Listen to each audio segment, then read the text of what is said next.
What up, ladies and gentlemen? Jesse Borden here. Tonight we're going to make rice. We're going to boil it. You can do pretty much the same instructions with quinoa if you want. First, we have to wash your pot. You want to have sanitary cooking, and so we don't want rogue flavors in our food, but you also have a clean environment. So wash your kitchen, get it all clean so you have room to mess up. You want to have a nice, safe space to play. Same thing with your pot. You want to make sure it's nice and washed. And the same thing for your containers of food. I'm assuming you have 5 or 10 or 8, how many ever you're making, make sure those are washed and dried as well. Now we're gonna play the circle game. Whether you have a gas or electric stove, you probably have a variety of sizes of circles. You wanna get the one that's the exact size for your pot. Small ones are usually used for teak pots, and they don't cook as fast, and they also don't cook as evenly, so they're not as good. And the bigger one on my stove, you can see I use a lot, and the reason I like it, it has this 20 billion Kelvin setting where I can set it to the surface temperature of the sun and my water boils really quickly. Problem is the pot doesn't fit, so those handles on the side will get really hot. That's not good. Make sure it fits the side. Most of the stoves use that stupid circular game where they either use negative space and fill in the circle, so you know that the one that's black on mine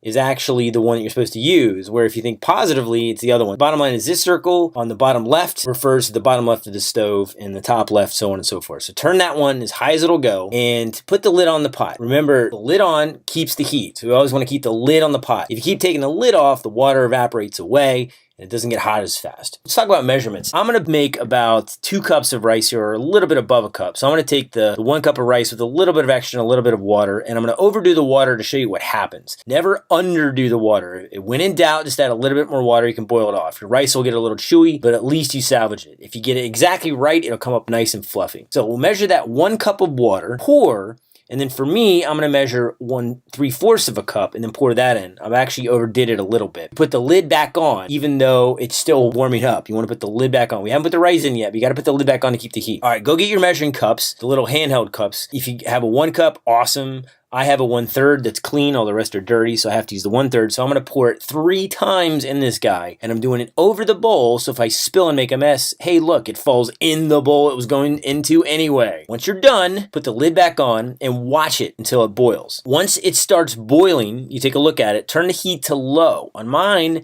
this will keep it at a low boil with the lid on. So set the timer for this particular rice is 40 minutes, some are 30, some are 15. Watch it for 3 minutes to make sure that it's still boiling. If in 3 minutes it stops boiling, you can adjust it a little higher than low, whatever your stove is. This is an art. This is not a science. Every stove is different, so adjust. It's okay if you mess up and burn your rice. Try again. You'll notice that I've been 40 minutes now. Too much water. There's a little too much water. Just set the timer for 5 minutes and then check again. And then repeat until it's dry. Keep your eyes on it at this point in the game because you don't want it to get too hot on the bottom. When it's done, take the rice off the heat. Keep the lid on, but move it away from the hot circle. And then set the timer for 5 minutes and just wait. This will allow it to absorb, get some extra moisture away. When that timer is done, take the lid off and fluff it. That's another word for taking a fork and stirring really vigorously, very hardcore. You bang the fork on it to get the excess rice off so you don't spill putting the fork in the sink. And you can wash that fork later. Put the lid back on the rice. Either A, you can put it on one of your hot pots of those little cork circles and start pouring it into your Tupperware containers halfway, right? About half rice using a fork or spoon. Or you can go ahead and put that pot into your fridge after it's cooled down. Don't put it in your fridge, especially if you got plastic or glass. It'll shatter in a million pieces while it's still hot. And that's it. That's how you make rice, ladies and gentlemen. Again, this will work for brown rice or white rice, my favorite, which is wild rice, or even quinoa. You all make them the exact same way. And the reason we did this one first is because it takes the longest to cook. So a lot of the other videos we're going to show you about preparing food, you can do while this rice is cooking for 40 minutes.